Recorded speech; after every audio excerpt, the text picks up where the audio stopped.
¿Qué es la política? La política es sucia, venenosa, mala, dañina, perjudicial, fea, tóxica, espantosa, horrible. ¡Hija de puta! ¿Eh? ¡Turra! ¡Chota! ¡Muy chota! ¡Excesivamente chota! ¡Chotísima! ¡Pero muy chota! Basta. Este podcast piensa todo lo contrario.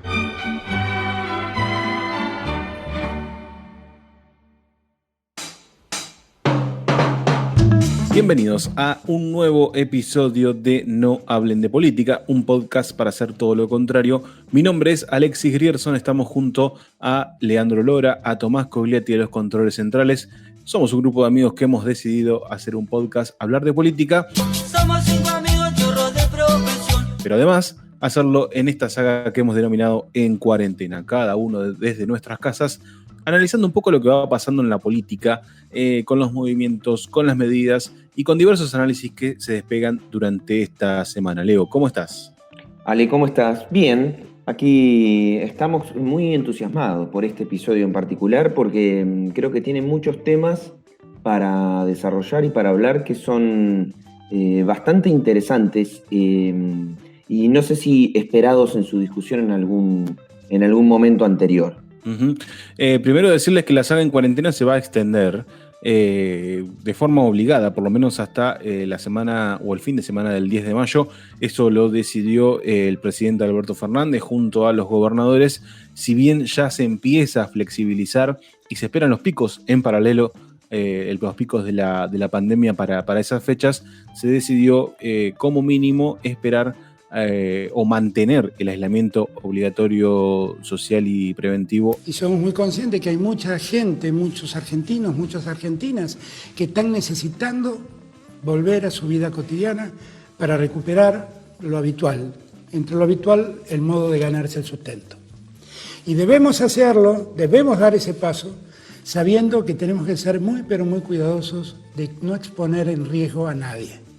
Con algunas actividades, con alguna pequeñísima reactivación de la economía, pero en paralelo han pasado cosas muy importantes y que las vamos a empezar a debatir. En lo concreto, la saga En Cuarentena va a continuar algunas semanas más. Les pedimos, obviamente, paciencia, ya nos volveremos a juntar. Paciencia para nosotros mismos también, porque la verdad que estaría muy bueno volver a hacer este podcast mano a mano, cara a cara, pero estamos utilizando y ayudándonos con la tecnología para poder hacerlo. Che, Leo, es un gran momento. Me encantaría estar en la piel de cada una de las 12.000 personas que engloba este impuesto a la riqueza que finalmente se tratará en el Congreso.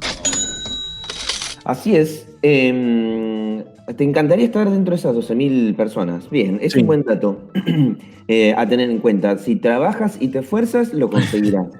Ahora, ¿es un honor estar en el grupo de esas 12.000 personas? Yo lo tomaría como un honor. Significa que te va muy bien. No, eso sí, no sé si un honor, porque decir un honor, yo creo que es es un poco de muchas cosas el hecho de estar ahí, Claro. entre las 12.000 personas más ricas del país. ¿Te codeas con cada apellido ahí? Sí, pero digo, lo del honor, no sé, por un lado es un privilegio, ¿sí? Sobre todo es un privilegio. Por otro lado, suerte, también. Qué sé yo. Yo creo que hay una cuota también, incluso, bueno, sí, también hay una cuota de personal, digamos, que cada uno le ha puesto su sello a ir consiguiendo esa riqueza, aprovechando las ventajas del sistema. Eso también me parece que es parte de cómo se van construyendo los ricos, pero también es una cadena. No me acuerdo dónde fue, en dónde lo vi, en un documental, creo, o en algún lugar así donde decían que, una vez que tenés cierta cantidad de dinero, es relativamente sencillo ir haciéndolo crecer exponencialmente, porque cuando ya tenés un colchón importante, digamos, las diferentes inversiones que vos podés llegar a ir haciendo, si resultan, van haciendo crecer exponencialmente tu riqueza, sin la complejidad que tiene al principio cuando si arrancás de cero, digamos, ¿no? Si no es que no tenés absolutamente nada. Sí, es interesante primero relatar los hechos, cómo hemos llegado a este futuro debate que se dará probablemente la semana que viene, o ya la semana que viene se va a empezar a diagramar cómo será la discusión, entendiendo que van a ser sesiones virtuales y que van a haber muchísimos diputados conectados, muchísimos senadores conectados, garantizar conexiones y demás. Lo concreto es que ante toda esta incertidumbre y el cambio repentino de pensamiento de Juntos por el Cambio, de decir, bueno, vamos a acompañar las leyes que se voten de forma virtual, a nosotros o nos sentamos en el recinto o no sesionamos. ¿Cuál es tu mirada sobre el tratamiento vía remota para votar algunas leyes? Sesionar en el Congreso y en la Cámara de Diputados. En el término de las sesiones comparto el criterio prudente que acaba de establecer como presidente de la Cámara. Entonces, si tenemos mecanismos que podemos funcionar y tenemos firma digital, por supuesto que si el gobierno lo requiere y es urgente, está toda la predisposición. Sesionar en el Congreso y en la Cámara de Diputados. No hay ningún impedimento para que lo podamos hacer. Poner en movimiento el Pleno no son 200 diputados solo sentados. Significa seguridad, significa logística, significa taquígrafos y además la movilidad. Y nosotros le estamos pidiendo a la gente que se guarde. No hay ningún impedimento para que lo podamos hacer. Se hizo una consulta de la expresidenta, actual vicepresidenta Cristina Fernández de Kirchner, elevó una consulta al Poder Judicial acerca de cuán viable es o cuán legal es hacer las sesiones virtuales, y algunos fueron malvados y dijeron: la Corte rechazó el pedido realizado por Cristina Fernández de Kirchner. Lo cual técnicamente es cierto. Lo que no señalan o lo que no explicaron, por lo menos en los titulares de los grandes diarios del país, es que al rechazar ese pedido significa que el Poder Judicial no puede entrometerse en otro poder, en este caso el Poder Legislativo, y que el Poder Legislativo puede reglamentar su funcionamiento. ¿Qué significa esto? Que rechazan efectivamente el pedido por incumbencia, no pueden fallar un poder sobre otro. Sin embargo, dejan la puerta abierta para que se reglamente tranquilamente y que ya se puedan oficiar estas sesiones virtuales. Sí, yo no lo catalogaría como maldad. Son intereses políticos, está sí, claro. Hablar de mí, que venía por Gargarella, Arballo, rechazó el pedido de Cristina y habilita al Senado para sesionar de manera virtual. Porque es lo más llamativo de lo que sucedió con el pronunciamiento de la Corte Suprema de Justicia. En primer lugar, a ver, para mí este es el punto nodal de uno de los temas políticos de los últimos tiempos de mayor interés, que abre una discusión maravillosa en la República Argentina. Para mí es una oportunidad, una instancia, es de lo positivo que nos está arrojando, si se quiere, la pandemia en la Argentina. Y digo de lo positivo porque la gran mayoría de las cosas son perversas. El hecho de tener que estar en cuarentena, de no poder acercarte a los seres queridos, de no poder desarrollar, bueno, tu vida con la normalidad o con la regularidad con la que la desarrollabas y demás, todo lo que ya conocemos que se está atravesando al punto extremo también del exponerte ante una situación de riesgo entre la vida o la muerte. Pero también nos está dando la oportunidad de dar este tipo de discusiones, que no la dan todos los países, porque lo cierto es que no todos los países están a este punto de dar este tipo de discusiones, lo cual es una discusión profundamente interesante y a mi criterio profundamente necesaria. Y yo celebro que en la Argentina exista una dirigencia política capaz de llevar al plano, al terreno de la política, una discusión de estas características y de este nivel.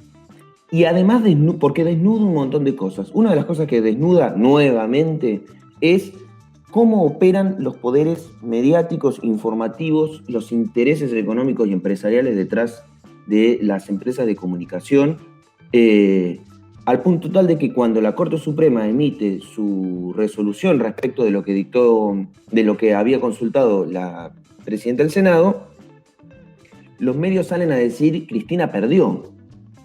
Lo cual no es cierto, ni técnica ni políticamente, todo lo contrario. La presidenta del Senado solicitó la consulta a la Corte para tener una certeza de que no era inconstitucional la sesión de manera virtual. Era lo único que solicitaba, no le estaba pidiendo ni que le digan que todas las leyes que sean así van a ser constitucionales en su contenido, ni nada por el estilo. Si era legal, si era constitucional que el Senado pueda discutir y sesionar y legislar de manera virtual. Eso pidió, pero eso un periodista y una empresa periodística, sobre todo, que trabaja con eso, es lo mínimo indispensable que sabe de lo que tiene que informar. La Corte Suprema le dijo que sí, que es potestad del Senado resolver cómo hacerlo, si de manera virtual o de manera presencial. Esa es la respuesta. El periodismo que debería traducir eso para explicarle al conjunto de la sociedad qué es lo que dijo, dice, la presidenta perdió porque la Corte rechazó. Es mentira. Pero lo que desnuda la situación es cómo te mienten, así de simple. Cómo operan en la cabeza de la gente, cómo construyen en la cabeza de la gente el odio, la grieta, el rechazo. Lee La Nación, Perfil, Cronista, todos dicen rechazó. Es Manuel de quinto año de la escuela secundaria, chicos. Yo te diría, o sea, no sé si a alguien le interesa mi opinión, Sí, te estamos escuchando. Hay la de un montón de otros colegas, digamos, Sí. y a constitucionalistas muy respetados. Lo que fue a buscar, lo consiguió.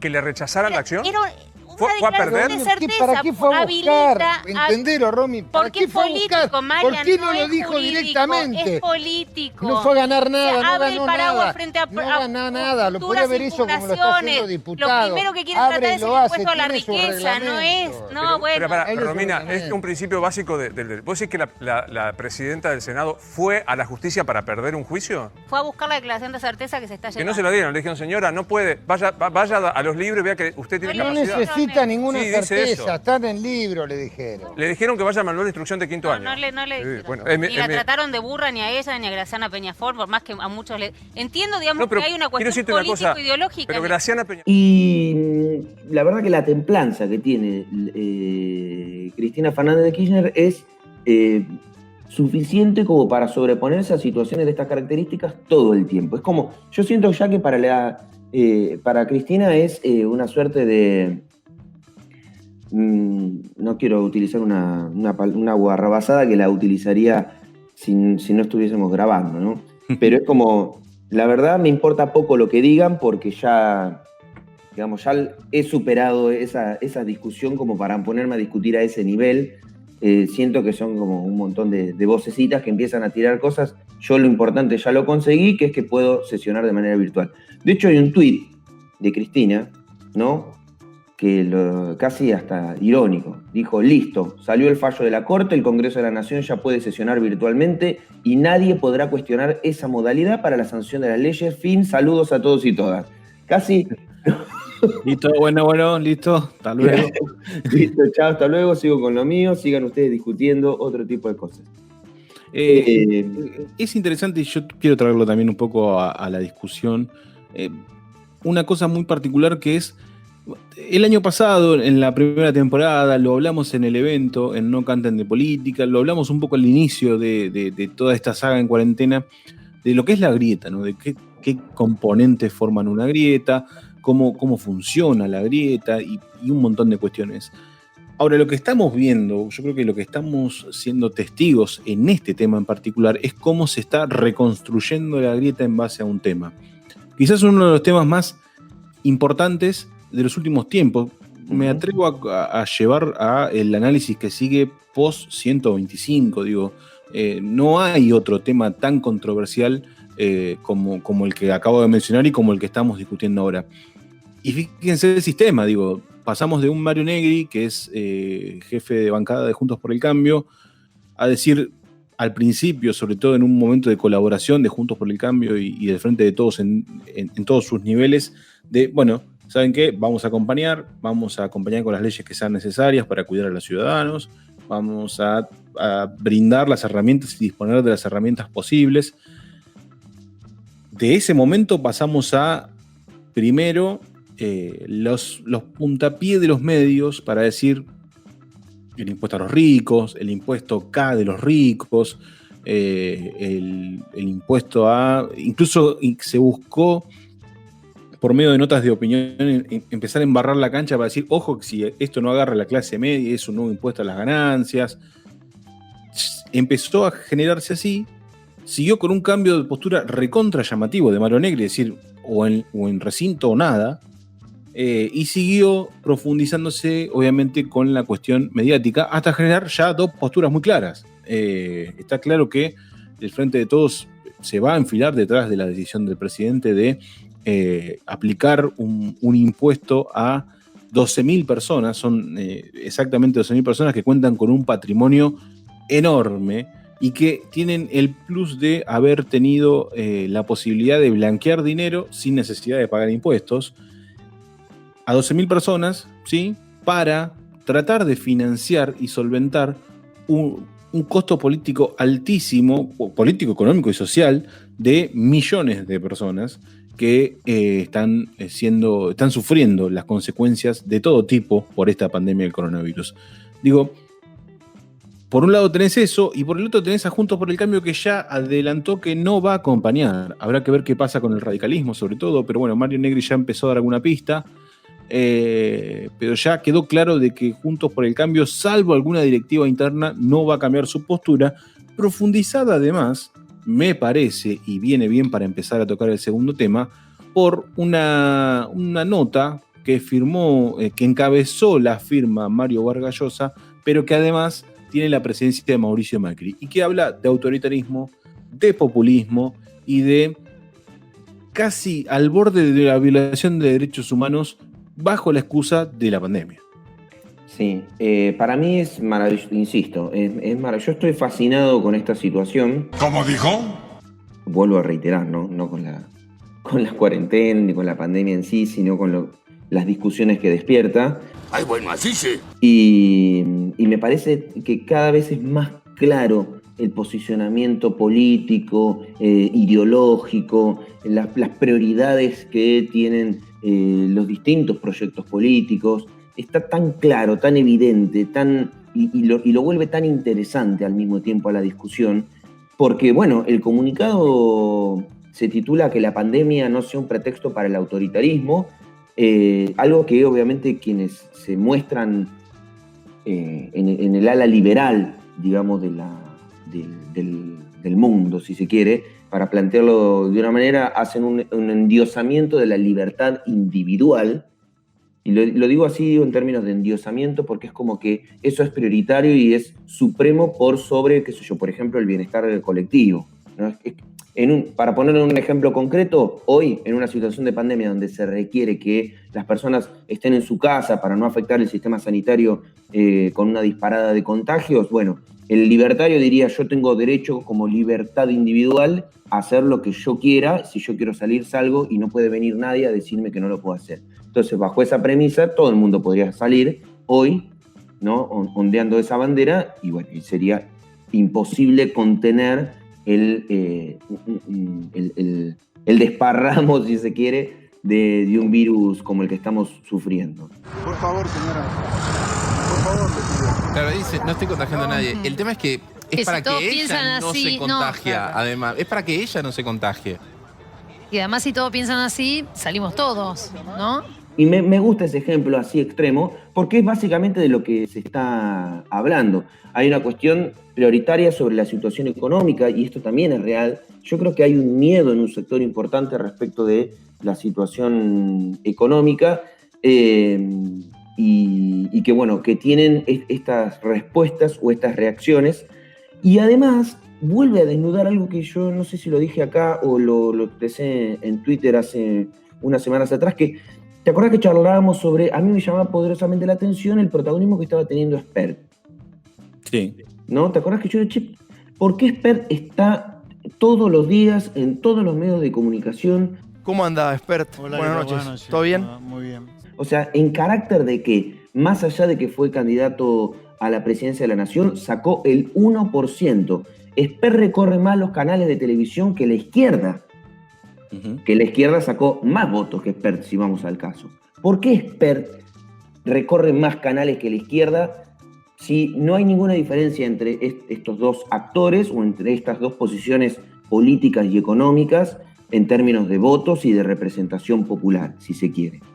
Y yo digo, y una de las cosas que puse es, o es producto de la demostración ideológica de los canales que le dan voz, o es el vocero de aquellos que no pueden decir lo que piensan. Y yo señalaba que Juntos por el Cambio, en su ideología profunda, y particularmente Juntos por el Cambio, digamos, y incorporamos ahí a todos los que componen Juntos por el Cambio. O sea, si alguien no está de acuerdo con lo que propone Juntos por el Cambio, que se vaya de Juntos por el Cambio. Esto me digo.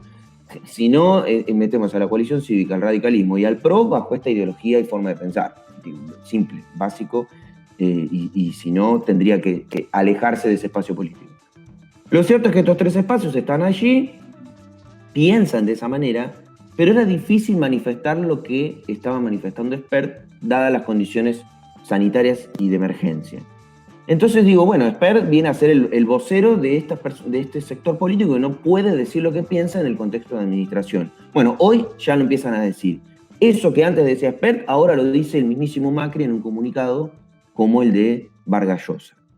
Igual a hoy yo sigo manteniendo mi teoría, creo que lo hablamos la semana pasada, esto de dejar en claro dos cuestiones, me parece que son muy importantes. Por un lado, el doble comando que tiene Juntos por el Cambio, me parece que con la intencionalidad, vamos a ponerlo bastante entre comillas porque no es tiempo, pero sí es un contexto electoral.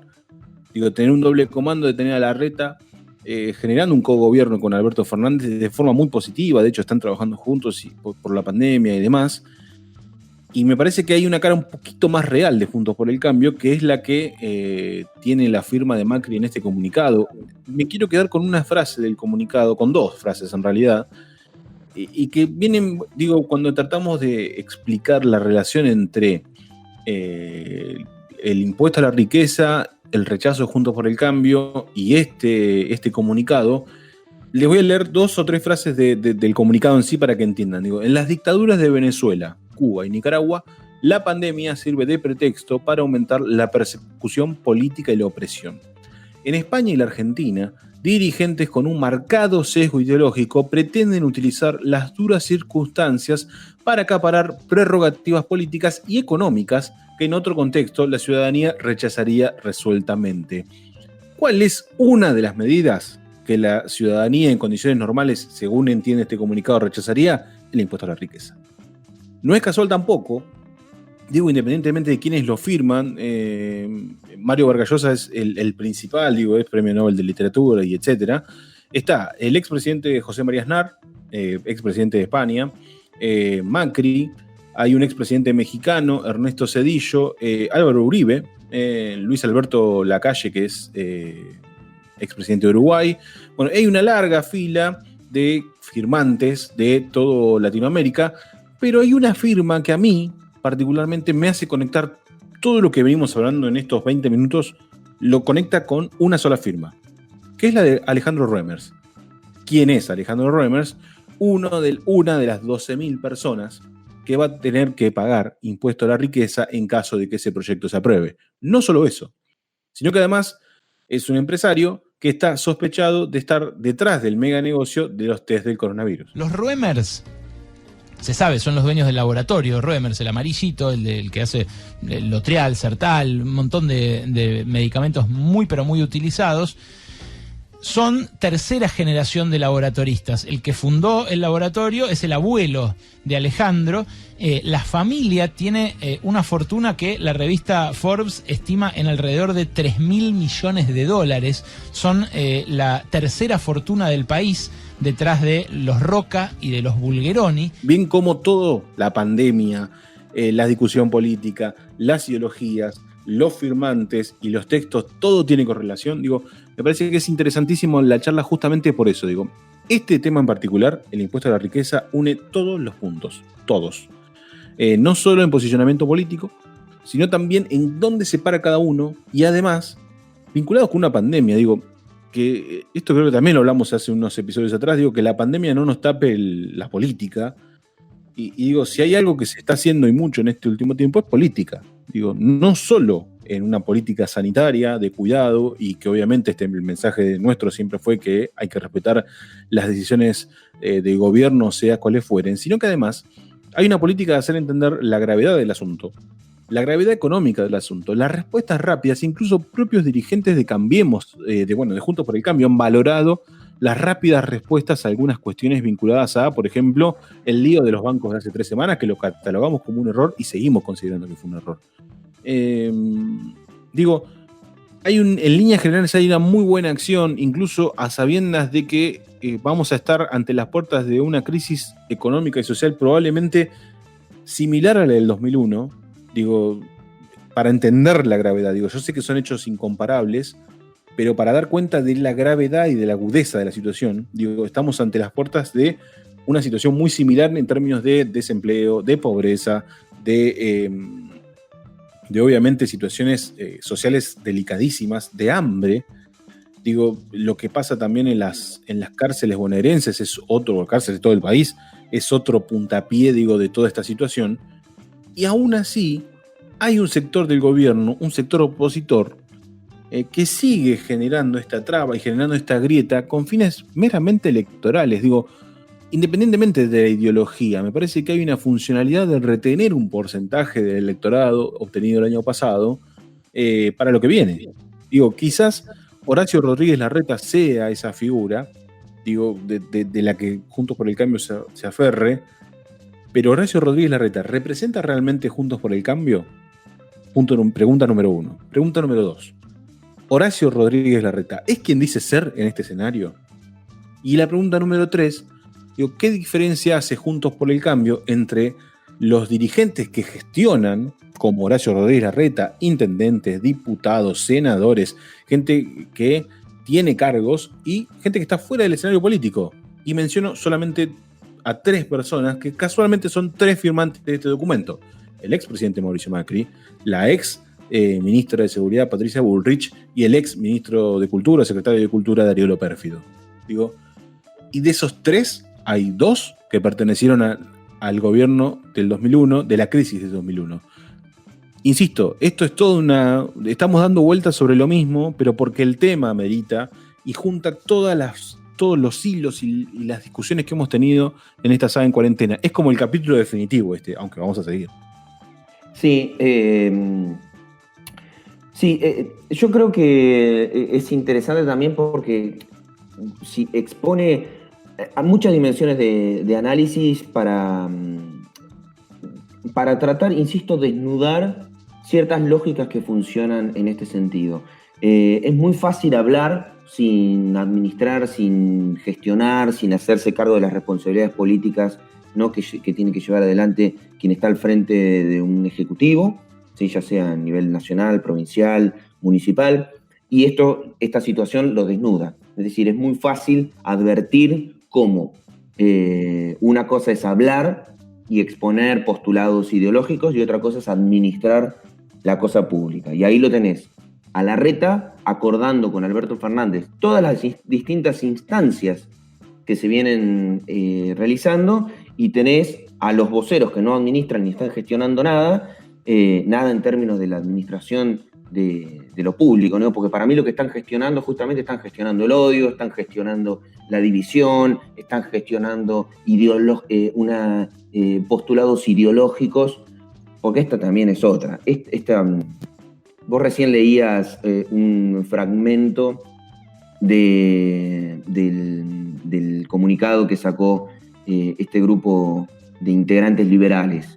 Vamos a llamarlos así porque los postulados también de derecha, izquierda, están un poco ya pasados de moda, entre comillas, podríamos decirlo. Pero cuando dicen, en España y la Argentina, dirigentes con un marcado sesgo ideológico, ¿y ellos qué son? ¿Qué somos? ¿No? Quienes postulan ideas liberales, eso no es ideológico. Este juego perverso, ¿no? De que los que son lo ideológico, primero ya tiene una connotación negativa, claro. Ya decir ideológico ya es negativo, sobre todo cuando quienes tienen la fuerza para imponerte que lo ideológico tiene una connotación negativa, son ellos que también tienen un posicionamiento ideológico. Pareciera que lo de ellos no es ideológico y lo del resto sí. Esto tiene que ver, ¿no?, con la supuesta muerte de la ideología. Mirá a dónde nos tenemos que ir para dar estas discusiones, cómo han calado tan profundo en la cabeza del conjunto de un sector importante de la población mundial para que hoy nosotros podamos desnudar fácilmente esto que hasta hace unas semanas atrás y décadas para atrás lo habían impuesto como la normalidad. Lo ideológico es negativo y parece que las ideas liberales no son ideológicas, son la naturaleza misma del ser humano, digamos, ¿no? Una cosa perversa y política.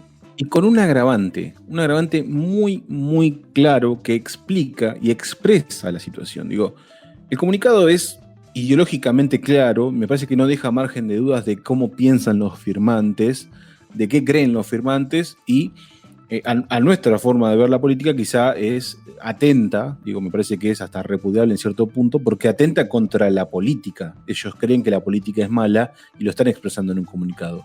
Pero el detalle que a mí me llama la atención y que está bueno dejarlo acá, es que le faltó algo muy llamativo, que por suerte muchos medios se han hecho eco de esta ausencia y que es ni más ni menos de la de Jair Bolsonaro. Jair Bolsonaro, digo, el actual presidente de Brasil, de ideología muy similar a la que acontece en el comunicado de los abajo firmantes, como bien señala el texto, no solo no está, no firma, tampoco aparece nada en repudio. Digo, si esta semana fue una de las más difíciles en Brasil, no solo por la pandemia, sino por la crisis política galopante que azota el país vecino, me parece que como mínimo mereció una mención. Digo, está bien que fue después del comunicado, pero le renunció el ministro de Justicia, que todos sabemos que fue una de las piezas más claves para que Bolsonaro llegue al gobierno. Resaltamos los valores lindos del liberalismo, pero nos olvidamos del caso que no funciona. Y se olvidaron de otro caso. Digo, está bien que habla de Latinoamérica, no hablan absolutamente nada de Estados Unidos. Totalmente. Son los dos países más azotados por la pandemia en América y de ideología similar a la de ellos, pero en el comunicado no dice nada. Y sí habla de las dictaduras de Cuba, de Nicaragua y de Venezuela, que son tres países que obviamente, como sucede con todos los países de Latinoamérica, están en una profundísima crisis, complicadísimos en un montón de cuestiones, pero que están sobrellevando la pandemia, tratando de frenar esto de aplanar la curva y un montón de cuestiones, y no mencionan los dos casos más graves. Entonces, ahí es donde empezás a entender cómo la intencionalidad de fondo es otra.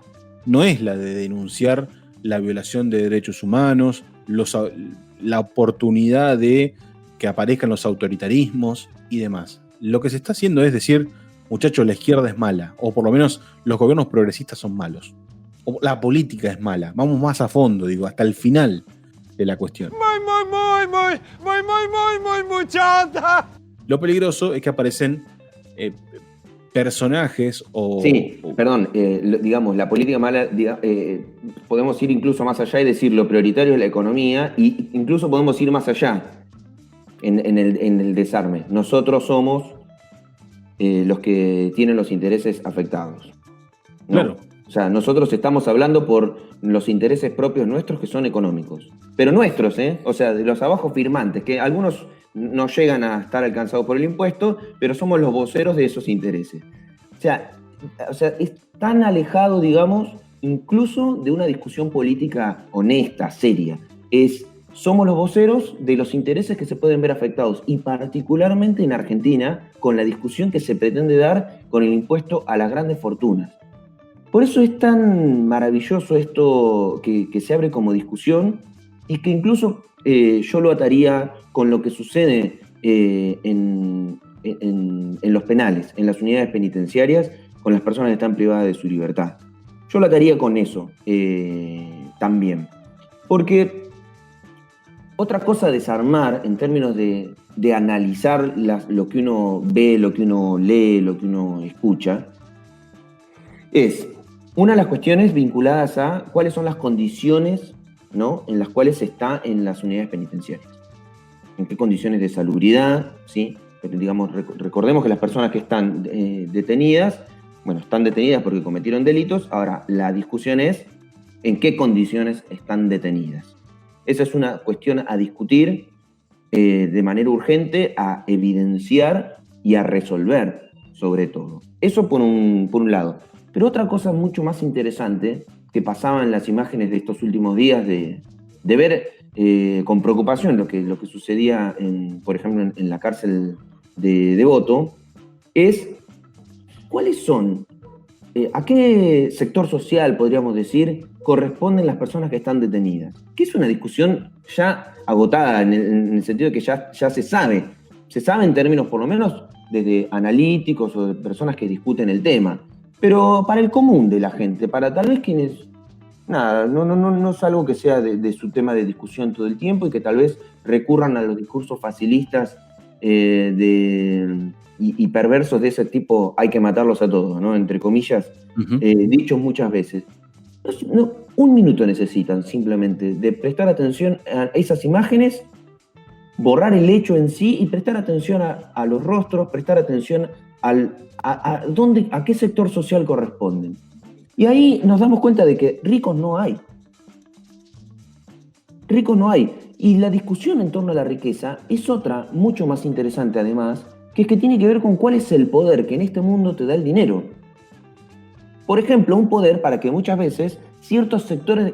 ¿Cuántas veces hemos escuchado que cuando se cometen delitos de gente que tiene dinero, suele ponerse en duda si esa persona va a ir o no va a ir detenida? ¿No? Nos ha pasado en Olavarría, tenemos muchos casos, por ejemplo, ¿no? De sectores de la sociedad que cometen delitos, pero uno lo resuelve porque ya está acostumbrado a decir, pero seguro que no le pasa nada porque tiene plata. Esa asociación entre tener plata y poder es tan fácil de trasladar a una discusión de qué pasa con los megamillonarios, ¿no? Incluso hay una pequeña relación, y a esto casi que no la vamos a retomar, digo, es la mención de por qué yo la semana pasada decía que el que viene va a ser un mundo más horrible. Digo, porque si hay una situación extrema que mostró esto que estábamos charlando, es la pandemia. Digo, las personas ricas comprando los mayores insumos. A ver, no es... la verdad que nunca fue un santo de mi devoción, pero lo que hizo Marcelo Tinelli, uno de los empresarios más importantes de la Argentina, es claro. Digo, es un muchacho que hay que cumplir el aislamiento. Se fue a Esquel, porque tiene una casa en Esquel grande con toda la familia.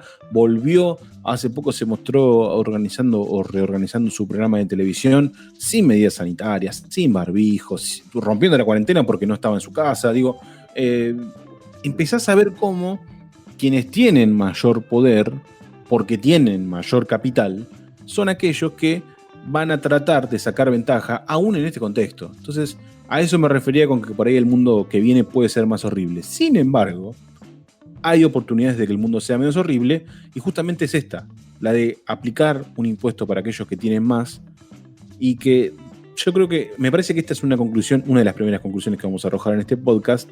Me parece que es el momento, y creo que viene a tono con todo este gobierno, con el inicio de este gobierno, de dejar de hacer caridad y empezar a ser solidario. Que es una diferencia, a mi entender, abismal. Digo, mucho se ha dicho, por ejemplo, de Paolo Roca, acerca de, bueno, suspendió a 1.400, ejerció su poder de empresario, pero instaló un hospital móvil, compró tal cosa. Bueno, eso me hace más caridad que solidaridad. Me parece más un lavado de inconsciencia de clase que una real solidaridad con el que menos tiene. Digo, y cuando empezamos a hablar de empatía y de valores que me parece que son fundamentales en estos contextos, y volviendo al tema carcelario, lo que se vio fue una falta de empatía monumental en este tema, y agrego a la situación carcelaria los geriátricos en todo el país. Son situaciones de personas vulneradas por distintas razones, en muchos de estos casos por salud, por edad, por riesgo en el contexto de pandemia, y a pesar de las cientos, miles de advertencias, nadie dijo nada. Nadie dijo nada. tuvo que pasar lo que pasó durante esta última semana para poner el foco tanto en los geriátricos como en las cárceles. Digo, tiene que haber un motín y tiene que haber un masivo contagio en al menos 2 o 3 geriátricos para que digan, pucha, se olvidaron de esa gente. Y con deseos distintos, porque uno era el pobres abuelos y el otro era que se mueran. Mejor, más lugar para las cárceles.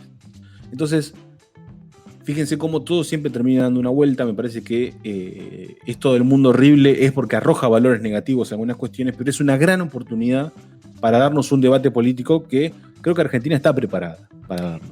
Es que en todo caso, lo que está exponiendo esto es lo horrible del mundo hasta hoy. No lo horrible del mundo que viene, sino lo horrible del mundo hasta hoy. Lo horrible de tener que darnos cuenta de las situaciones penosas en las que viven las personas que están privadas de su libertad a partir de una pandemia en la cual está uno encerrado en su casa con alcohol en gel, no puede ir al supermercado y comprar los productos relativamente que desee. Estamos hablando para una población que lo pueda hacer, ¿no? Que pueda hacer esto, darse ese lujo el fin de semana o durante la semana, estar discutiendo si está tomando mucho alcohol, si está tomando mucho vino, qué película se miró en Netflix o qué serie, si hace ejercicios en su casa y demás, cuando después tenés otras realidades, y que todo eso uno lo está haciendo porque hay un peligro afuera, hay un peligro de contagio, hay un peligro de repartir el virus, ¿no? Bueno, esto trasladado a personas en situación en donde están privados de su libertad expone que todo eso no está contemplado. No te digo ni Netflix, ni comer lo que uno quiera en el supermercado, ni tomarse un vinito todas las noches. Lo que estoy diciendo es cuáles son las condiciones sanitarias que tiene un penal, una unidad penitenciaria.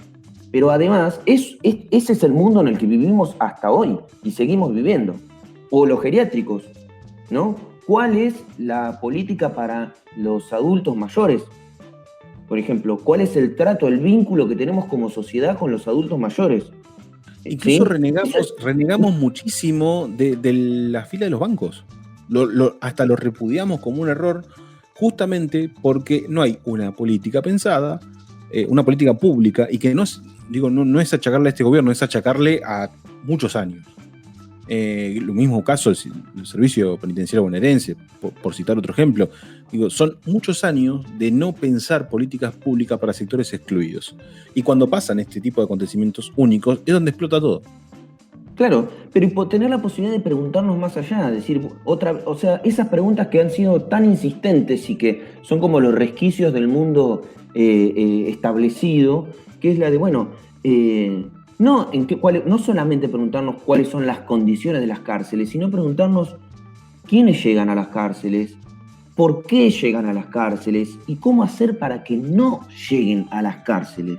Lo mismo con adultos mayores. Bueno, ¿cómo llegan a un geriátrico? ¿Por qué llegan a un geriátrico? Y cómo hacer, tal vez, para que no lleguen a un geriátrico. Esas son las discusiones que nos debemos como sociedad. Y habla más que...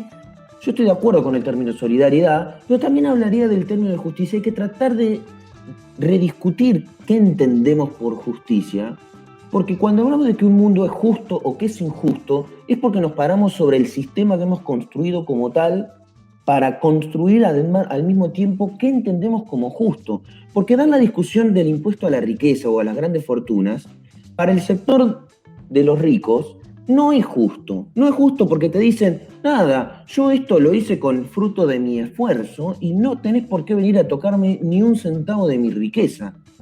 Y la cuestión va por qué entendemos como justo en un mundo que entendemos como injusto. Si alguien cree que el mundo es justo así como es, bueno, esa es la discusión de fondo. ¿Cuál es el mundo que entendemos como justo? Si tiene prioridad en lo colectivo, si tiene prioridad en que todos convivamos en el tiempo de vida, porque al fin de cuentas terminamos en eso. ¿Sí? Mira, tenemos X cantidad promedio de años de vida. La pregunta es, ¿cómo hacemos para vivirlo de la mejor manera posible? Todos juntos. Y esa es la pregunta en la cual para eso existe la política. Y para eso se monta sobre todo eso todo el escenario estructural de comportamiento social en el que estamos, el ir a trabajar, el demás, el obtener dinero, el darse gustos, qué sé yo. Porque en definitiva estamos discutiendo eso, la oportunidad que viene abriendo la pandemia es discutir eso, es discutir cómo vivimos y la oportunidad de preguntarnos cómo queremos vivir. Y sobre todo si es con todos o es de manera individual. Las últimas tres cosas voy a decir para cerrar el podcast de esta edición de La Saga en Cuarentena. Cosa número 1. Mauricio Macri paga impuestos a la riqueza, en caso de que se apruebe. Ajá, ¿no? Bueno, buen dato. Y cosa número 2. Uno de los errores que se le machacó al gobierno de Cristina Fernández de Kirchner en el 2008 con la 125 es que se metió, entre comillas, con un sector muy productivo de la Argentina, que es el campo. ¿Sí? Podemos discutir un montón de cosas, pero no deja de ser un sector muy productivo. Y me acuerdo que el eslogan de esos años era "Todos somos el campo". ¿Te acordás? Vos también eras el campo. Perfectamente, sí. ¿Cómo, perdón? Vos también eras el campo, viste que éramos todos. No. Yo de hecho escribí una carta una vieja carta en el diario El Popular, en la cual, bueno, justamente decía lo contrario. Y número 3, en este episodio quisiera dar un premio. And the Oscar goes to... Se lo vamos a dar al diputado Suárez Lastra. Protagonista de la semana, ¿no? Él es el protagonista de la semana, que dijo que el Congreso estaba cerrado y que él no iba porque estaba en la casa. Pero el agravante es que lo dijo en un estudio de televisión. Entonces se me disparó la pregunta de si Suárez Lastra vive en un estudio de televisión. No, y lo peor que dijo que no fue a trabajar porque los diarios le decían que el Congreso estaba cerrado. El anexo y el palacio están abiertos. Cada diputado tiene la llave de su oficina si quiere ir. No es lo que yo he leído por los diarios. ¿Usted fue? Está cerrada. ¿Cómo leyó por los diarios? ¿Pero usted no fue al Congreso? Yo estoy cumpliendo con mi función. Se ve que no tiene mucho diálogo con Sergio Massa. En lo concreto, bueno, veremos cómo se desarrollan los eventos esta semana. Si te gustó este episodio y no nos habías escuchado nunca, te recomiendo que nos sigas en redes sociales. No hablen de política tanto en YouTube como en Spotify, también en Facebook. En cualquiera de las tres se suscriben, le dan me gusta, like y demás, y van a poder seguir siempre los episodios. Nos buscan en Twitter como @nohablenDePoli y también nos siguen, solemos actualizar cada vez que hay episodio nuevo y demás. Y en Instagram, Hablen de Política, es donde quizás tenemos un poquito más de movimiento, donde les hacemos los anuncios, le contamos las novedades y demás. Así que ahí nos encuentran. Obviamente, si llegaste hasta acá, también te sugerimos escuchar los episodios anteriores y te recomendamos seguir esta historia que hemos denominado La Saga en Cuarentena, que arrancó como una falsa segunda temporada y que estamos hasta que esto termine y después podamos volvernos a juntar y arrancar definitivamente la segunda temporada. Sería importante que empecemos a trabajar, Ale, la posibilidad de dejar sobre el final una consigna para debatir.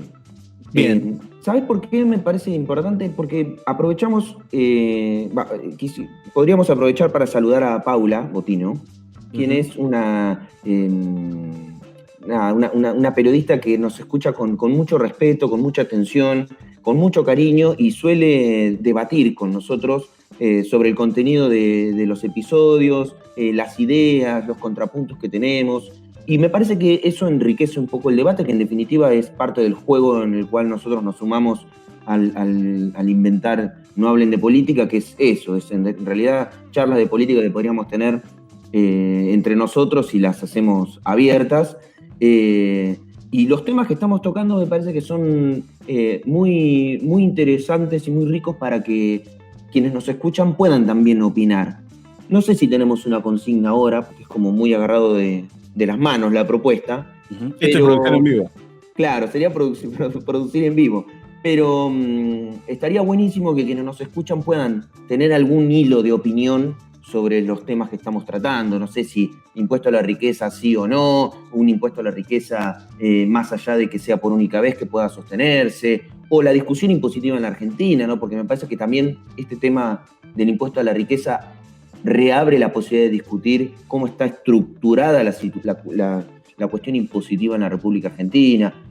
No lo sé, pero podríamos ir pensándolo tal vez para la próxima y obviamente aprovechar a invitar a que al margen de que no haya una consigna en sí, puedan opinar sobre los temas y nos los dejen escrito ahí, en las redes. ¿No? Perfecto. Tenemos ya la nueva Esto hicimos producción en vivo rapidito, ya tenemos nueva alternativa para presentarles esta semana. Síganos en las redes y nos encontramos el domingo que viene. Y en la semana siempre nos cruzamos por las redes y charlamos con este consejo que hemos dado hace mucho tiempo ya. Cuando quieras acordar, vamos a cumplir un año, diciéndole siempre lo mismo. Siempre lo mismo. No hablen de política.